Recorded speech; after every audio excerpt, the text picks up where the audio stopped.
Live at the scene of FBI searches, two local homes, one in Jacksonville Beach, one in Talleyrand. The FBI on scene to investigate after the owner of those homes is arrested, accused of killing a teenager 23 years ago. Good morning. Jacksonville Beach man accused of killing 16-year-old Fred Laster in 1994 set to be in court today at 1 o'clock. Overnight, we learned new information about the relationship between Ronnie Hyde and Laster. Investigators say that Hyde killed and decapitated the 16-year-old, leaving part of his remains at a gas station dumpster in Lake City. According to the arrest affidavit, the two met in the 80s. At the time, Hyde was a youth pastor at Strength for Living Church in Jacksonville and was living in a bus behind that church. Hyde met Laster and his siblings through his work as a pastor. Investigators say one of them told them the teens stayed at Hyde's Jacksonville Beach home a year before Laster disappeared. She says that she woke up to see Hyde naked. The affidavit also says that Hyde was the last person seen with her brother. While the FBI hasn't said what they are looking for at Hyde's homes in Jacks Beach and Talleyrand, it could be evidence connected, of course, to a 1994 murder. It could also be evidence that could lead them to other potential victims. Complete coverage of this story that unfolded with this affidavit. Nikki's standing by with new disturbing details about the case. Ashley Harding's live outside Hyde's home at Jacks Beach. So we begin with Channel 4's Chris Parento live in Talleyrand. Chris, some of Laster's family says, well, they're not surprised by Hyde's arrest. They say they're not, and they're hopeful that as investigators continue combing through anything they may be able to find, they will have even more details about Laster's death. Investigators have returned out here to the scene just moments ago. So far this morning, they've been spending a little bit of time on the side of the house, but not really getting too much involved into anything right now. The sun has just come up. So again, within the last 15 minutes, these investigators have returned out here to this scene in Talleyrand. Family members say, though, they are hopeful that now that they have some answers in Fred Laster's death, they will begin to have a little bit of closure after more than 20 years of not knowing what happened to the teenager.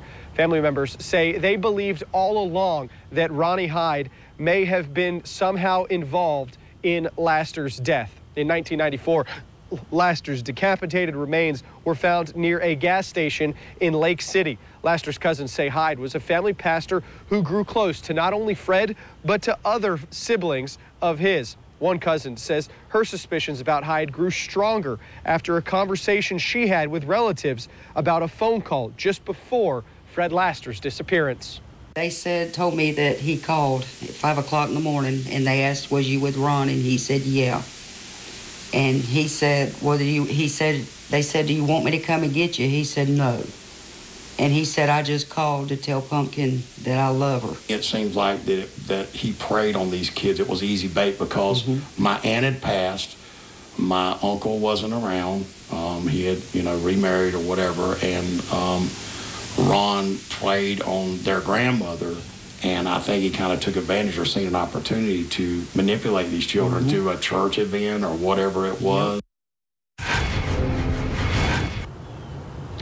We do expect more activity from these investigators within the next hour or so as more of them from the Jacksonville Sheriff's Office and from the FBI make it out here to this scene as they continue their investigation into Ronnie Hyde and into Fred Laster's death. As soon as we do have more information, we will, of course, pass it along.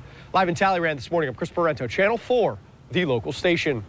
Now let's take this story to the next step. Channel 4's Ashley Harding is live from Hyde's property at 4th Avenue North in Jacksonville Beach. Yeah, Ashley, many of the neighbors thought that house actually was vacant, so they didn't even realize anyone was living there.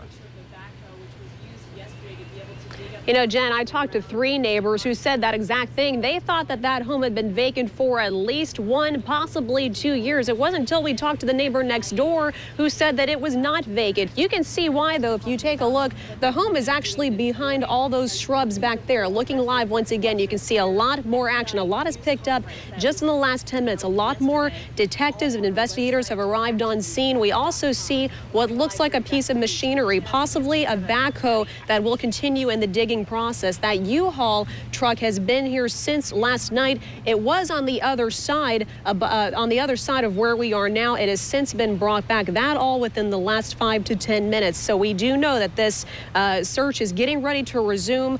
We are expecting to see a lot more action. That is coming up very, very shortly. And look right here. This is a look at the scene from yesterday. We did show you a very meticulous process, one that could possibly last into the week, depending on what is found here on this property. Now, investigators say there will be some time before they are able to reveal what is found on this property. Now, according to Hyde's arrest affidavit, a family member says 16-year-old Fred Laster had close contact with Hyde at a church around the time he disappeared. Now, as you heard my colleague Chris Parento report, it was revealed at yesterday's news conference that Hyde was acquainted with the Laster family. We've also confirmed that Hyde regularly counseled people at Crosswater Community Church. We spoke to a man who says he was with Hyde on Monday, says nothing seemed out of the ordinary. There was nothing off at all with him whatsoever. And we were with him for hours. I just hope this gets cleared up soon. You know, I pray for him. I pray for the family of whatever happened.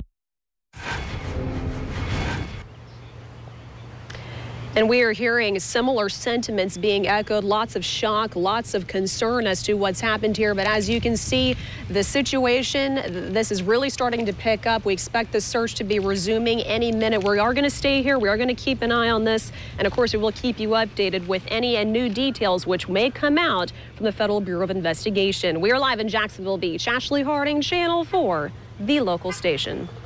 New this morning, our I-team is digging deeper into how investigators piece together the cold case. We have new information from the state attorney's office, including this arrest affidavit, which quite frankly also raises some other questions that we're going to address in the 8 o'clock hour. But in the meantime, Nikki joins us. Nikki, there's some gruesome and disturbing details about the way the teenager was killed and about this murder case itself. Yeah, and it also points to some possible evidence in this case. When police found Laster's body in a Lake City dumpster in 1994, his head, his hands, his legs, also his bottom were missing. Police also found a flannel shirt seen in this poster that you see behind me. It was a John Doe poster. Police believe Hyde drove his elderly father's Camaro to dump the body and committed the crime wearing his father's flannel shirt.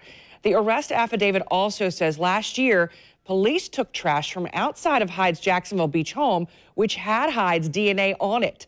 They compared the DNA with blood on the shirt. They say it was a match. Investigators believe Laster was murdered at that Jacksonville Beach home and also dismembered there using kitchen knives. 2 of the knives were found with Laster's torso at that gas station in Lake City. Investigators also say that Hyde had been taking nursing courses and he knew how to dismember a body. And what remained of the young boy's body at the scene had been recently washed, leaving investigators to believe the victim was killed somewhere else. News 4 Jax crime and safety analyst Gil Smith says now investigators will be looking for the rest of that teen's body. They have to be very careful about that to make sure they don't damage any remains that may be there. To see if there are remains of other people. There may be some other children who may have been involved, who are associated with Hyde that may have been reported missing and never located. So it's going to take some time to do that, to be very careful and check the backyard, front yards of all the properties that Hyde either owned or lived at. So another key piece of evidence, police also found bath mats and some outdated bath appliques in the gas station dumpster. Laster's siblings say that they matched the bath decor in Ronnie Hyde's father's house in Jacksonville Beach, the house Hyde later moved into where this investigation is taking place, Bruce and Jen. And the house where FBI investigators will be back today, as well as the one in Talleyrand.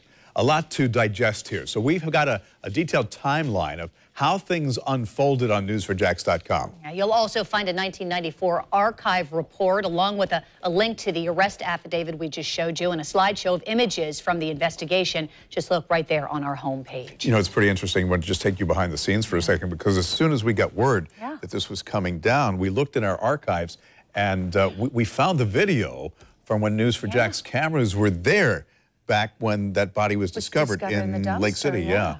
So I don't mean to trivialize this. It reads like a mystery novel with twists and turns, but this is real life.